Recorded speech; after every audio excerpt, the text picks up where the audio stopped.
Binasa ni Ezra ang kautusan. Ikawalong kabanata.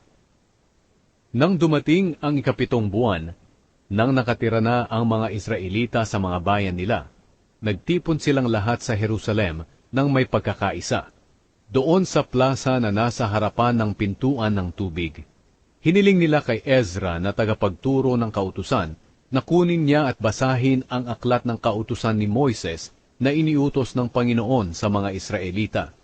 Kaya ng araw na iyon, ang unang araw ng ikapitong buwan, dinala ng paring si Ezra ang kautusan sa harap ng mga tao, mga lalaki, babae, at mga batang nakakaunawa na. Binasa niya ito sa kanila ng malakas, mula sa pagsikat ng araw hanggang tanghali, doon sa plaza na nasa harapan ng pintuan ng tubig. At pinakinggang mabuti ng lahat ang aklat ng kautusan. Tumayo si Ezra sa mataas na entabladong kahoy na ginawa para sa okasyong iyon. Sa bandang kanan niya ay nakatayo sina Matitya, Shema, Anaya, Uriah, Hilkiah, at Maaseya. At sa bandang kaliwa ay nakatayo sina Pedaya, Mishael, Malkia, Hashum, Asbadana, Zacarias, at Meshulam. Nakikita si Ezra ng lahat dahil mataas ang kinatatayuan niya. At nang binuksan niya ang aklat, tumayo ang lahat ng tao. Pinapurihan ni Ezra ang Panginoon, ang makapangyarihang Diyos.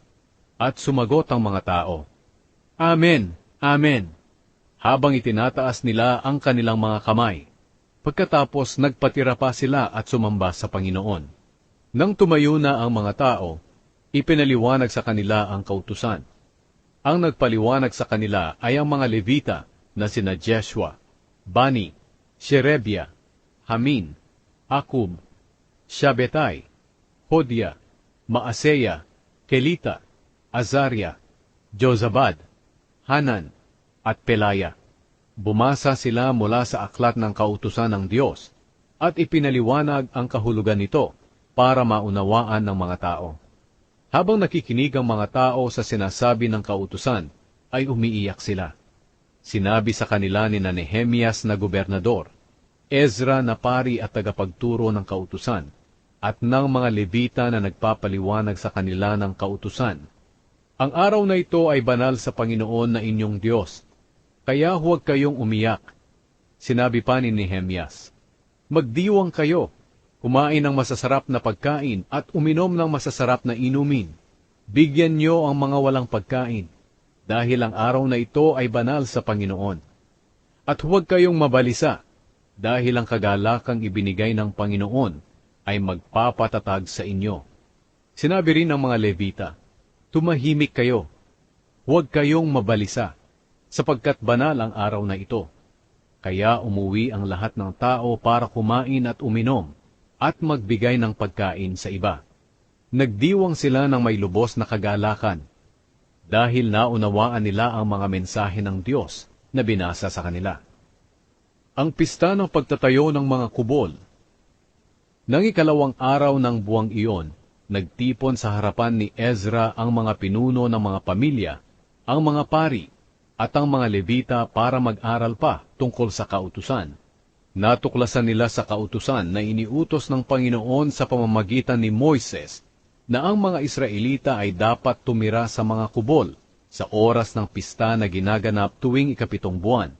At dapat nilang ipaalam sa Jerusalem at sa iba pa nilang mga bayan ang utos ng Panginoon na pumunta sila sa mga kaburulan at kumuha ng mga sanga ng olibo, mirto, palma, at ng iba pang mga kahoy na malago para gawing mga kubol ayon sa nakasulat sa kautusan.